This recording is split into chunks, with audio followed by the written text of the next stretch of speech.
Welcome back to Biz Today. We are speaking with our success story of the week, Kirsty Bisset. She is a female tech entrepreneur and has achieved many wonderful things in her short life as an entrepreneur, which means we can only expect even more from you as you go through the years of being an entrepreneur. Now, before the break, we were chatting about the confidence you get as an entrepreneur, how you build that, and of course you shared your tactics in order to be able to manage those and then build a quiet confidence about you so that you can walk in and own a room, as it were. Now I want to explore a little bit about, you've talked to us about Stir Social, which is a successful social media marketing agency. You've also recently gone into e-commerce opportunities. Tell us more. So like I said, that target's always moving and I was looking for opportunities and the opportunity actually came to me in about April 2016. A mutual friend introduced me to two businessmen in Gauteng who owned a meat distribution business. And they had explored selling meat online, but never really did it properly. So a mutual friend introduced us, said, listen, you need to chat to Kirsty, you know, she can make your website look beautiful, develop the brand ID, market it properly. So we were introduced and Braai Free was born, which is an online food store. We package and sell meat hampers, frozen meals, condiments, desserts, pretty much anything you need in your kitchen. And we have our own factory in Pretoria. We kind of produce and package everything and it gets delivered to your door. The success has been outstanding. And it was a really, really interesting journey for me because the business went from turning over maybe 20,000 Rand a month to now we're doing it in excess of 500,000 Rand a month. Congratulations. Thank you. And that's an full e-commerce business. Full e-commerce store, yeah. Wow. It was funny. I mean, when I first heard of them, I thought, meat? Really? How do you Who buys meat? Even me, I thought that. And but our combination of convenience, customer service, and quality has really kept people coming back and kept. Yes. Okay, excellent. So we're going to go online and look for Braai Free. Yeah. And your other e-commerce explorations that you've had? We had. Well, I have a few more in the pipeline for this year. Yeah. I was involved in an e-commerce store before, but I recently sold that. It wasn't necessarily my first failure, but taught me a lot about partnerships and the importance of forming relationships with people and putting everything in writing. So there were huge lessons learned with that, and those lessons I'll take forward into future business ventures. But there's two more businesses on the cards for this year, which I'm really, really looking forward to exploring. Extremely exciting. So the lessons, and I like that. I always like to pick on the lessons that entrepreneurs learn because our viewers then learn, or aspiring entrepreneurs learn. The paperwork side is very important, and the building of relationships and partnerships. We've had many entrepreneurs in studio talking about partnerships and the importance of it. But what would you say is the one thing people need to remember? It's such a tough one because, I mean, who do you go into business with? Yeah. Do you pick a stranger off the street? Do you do it with family? Do you do it with friends? That comes with its own risks. In my case, it was with a colleague that I'd worked with before. And, everything seemed great, but it's so crucial to put roles and responsibilities down beforehand. It's very romantic to go into a partnership and go, oh, well, you're good at this, I'm good at that, cool, I'll do this, you do that, and off we go, success.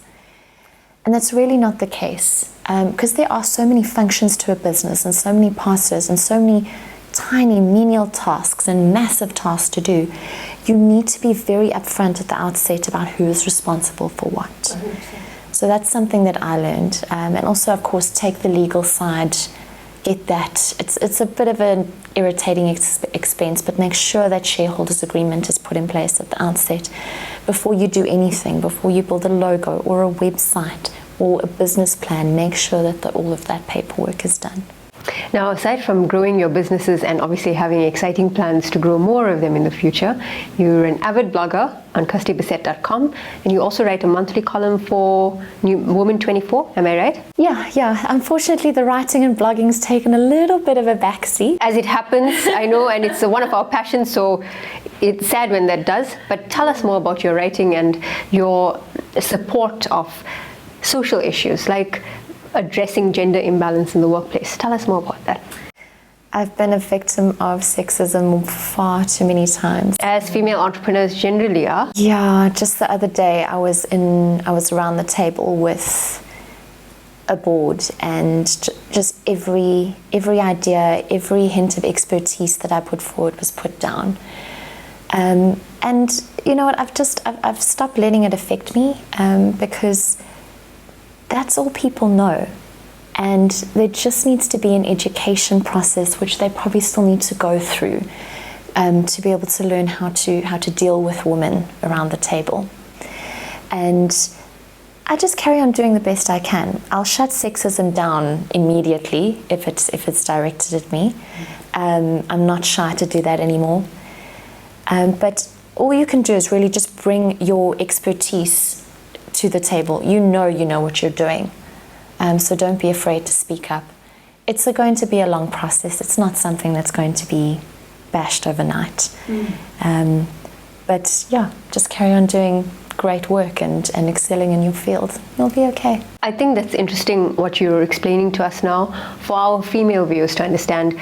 When I get in female tech entrepreneurs, female entrepreneurs in general, I always want to unpack and understand that idea of being a female entrepreneur even more.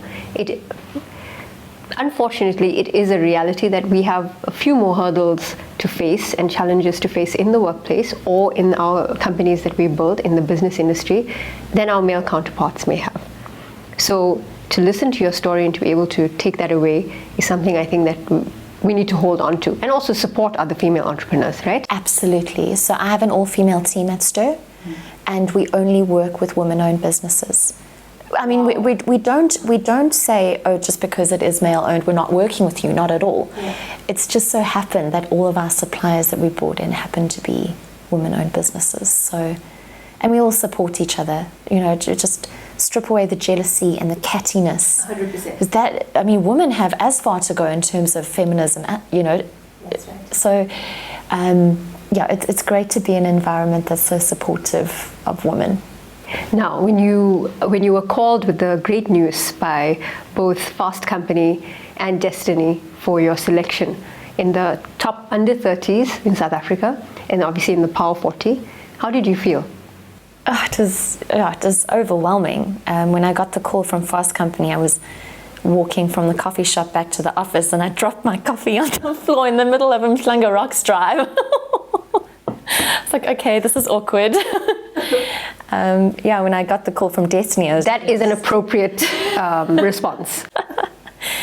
And you know, I've never been one for awards, and you know, we've never entered Stir into any kind of big advertising awards or anything like that. We're just so focused on doing good work for our clients. But it is lovely to get recognition from such established publications. It's such an honor. It's so humbling. But at the same time, it's fleeting. You know, it's two bits of recognition that I'll always hold on to and always feel proud of. But it's done now. It's in the past, and I need to start looking towards the next achievement. I don't know what that is yet, but yeah, just carry on. Yeah. I like your attitude, because you're only as good as your last book. I always think to myself, so in order to achieve that greatness, you've just got to be better and better than you were the last time. Exactly. Before we're now wrapping up what's been such an interesting interview. I always love looking at the lives of successful female entrepreneurs. Not that I don't love my male entrepreneurs on the show, and we celebrate them, but we celebrate female entrepreneurs. What are some final words of advice you can give aspiring entrepreneurs, young women coming straight out of school, young ladies, girls at university? What would you say to them?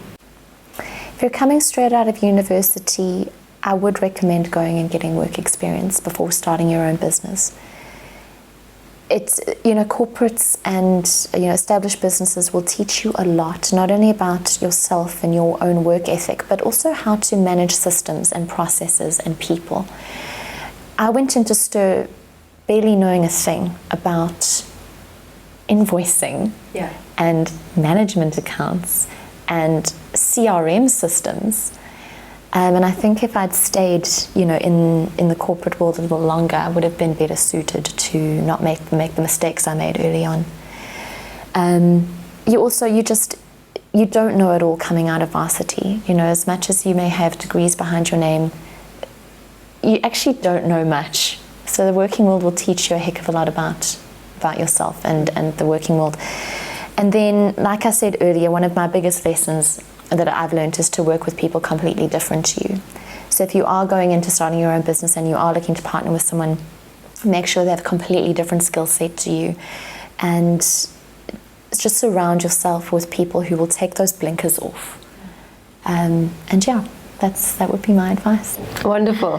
I've enjoyed so much having you in studio for Biz Today, and thank you for sharing your story with us. We're hoping you're back in the studio in the future to tell us about other plans. Definitely. Thanks for having me. Wonderful. So we've been speaking with our success story of the week, female tech entrepreneur Kirsty Bisset. Go check out her blog, kirstybisset.com, and check out her website, stirsocial.co.za, right? Okay, excellent. So they're a successful social media marketing agency based in South Africa, working with clients across the board. Now, if you need to find us online, check out BizToday_ZA on Twitter. Find us on Facebook, Biz Today, or you can email me, naz@sociallyacceptable.co.za, with any suggestions you may have for the show. Until next week, goodbye.